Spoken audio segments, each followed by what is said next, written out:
খোদার কসম করে বলছি, আল্লাহর বান্দা হিসেবে আল্লাহ তাআলাকে কটাক্ষ কটূক্তি করেছে ওই পাপিষ্ঠের ফলের বিচার যদি বাংলার জমিনে না হয়, গোটা বাংলাদেশে আগুন করে দেওয়া হবে, আগুন করে দেওয়া হবে।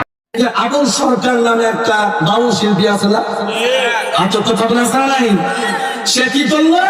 আল্লাহকে নিয়ে গালিগালাজ করছে, বলেন কোচিং করে নেই। সে বলে কি আল্লাহর মুখও বুঝাবে না, পিছনে বুঝাবে না, এমন একটা বৃষ্টি ভাষায় বলছে, সেই ভাষা এই পবিত্র কাফিরা বলা সম্ভব না।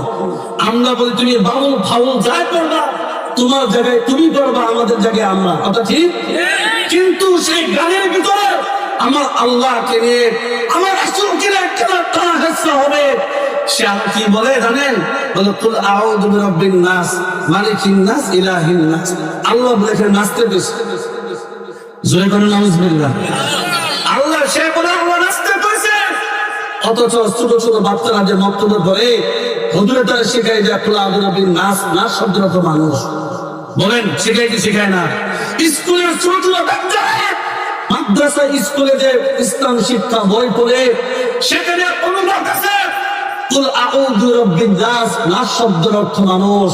কিন্তু দন্ত মূর্খের দল আল্লাহ কোরআনকে ঠাট্টা বিদ্রুপ করে আল্লাহকে গালি দিয়েছে। মুসলমান সুদা কথা বোঝার চেষ্টা করবেন, নিজের আপন পিতাকে গালি দিলে বলেন সন্তানের কষ্ট লাগে কি করে না? বলেন লাগে কি লাগে না? আল্লাহকে গালি দিলে আমরা আল্লাহর বান্দা, আমাদের কষ্ট লাগে কিনা কিনা? আমরা আল্লাহর বান্দা, আল্লাহকে গালি দিলে আমাদের গায়ে লাগে, রক্ত কমকে ফেটে যায়। আল্লাহর বান্দা হিসেবে আমরা বরদাস্ত করতে পারি না। কথা বলেন ঠিক না ঠিক?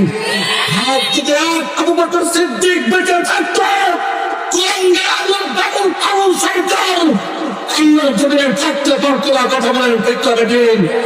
শুধু গ্রেফতার করে গ্রেফতার নিতে পারলে চলবে না। এই সরকারকে বলতে চাই, আবু সরকারের সর্বোচ্চ শাস্তি মৃত্যুদণ্ড দিতে হবে। কথা বলেন ঠিক না ঠিক?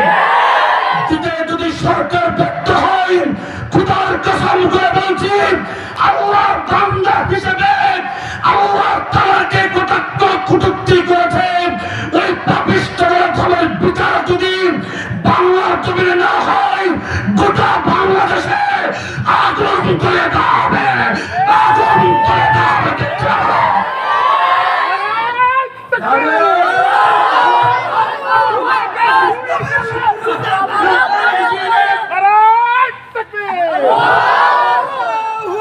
মুহতারাম হাজিরিন, এতটুকুর জন্য আপনারা প্রস্তুত আছেন তো ইনশাআল্লাহ?